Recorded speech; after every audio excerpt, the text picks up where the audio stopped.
mu mateka y'ikiremwa muntu cyagiye gitera imbere kikataza muri byinshi, bityo rero hari ibihugu byitwaga uko byitwaga ariko byaje guhinduka bitewe n'iterambere byabaga bigenda bigeraho, bityo rero nka Mesopotamia ubu niyo yitwa Iraq, ubwo n'ibindi gutyo gutyo.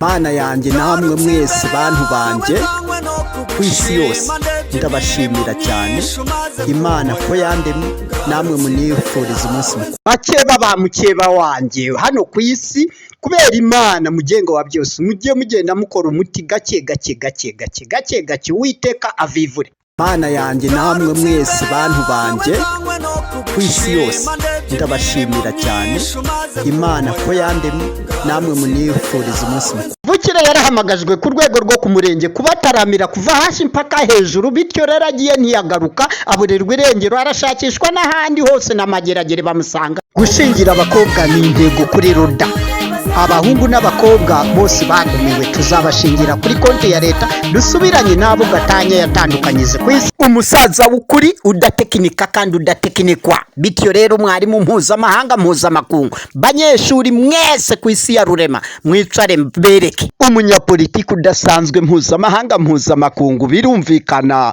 umuvumbuzi w'ukuri birumvikana, umusaza w'ukuri udatekinika, mwarimu mpuzamahanga mpuzamakungu, umufilosofe kabuhariwe, umuhanuzi w'ukuri birumvikana, muganga utagira ibitaro ari kuvura zigakira, mukomere umuruda mukuru ndahari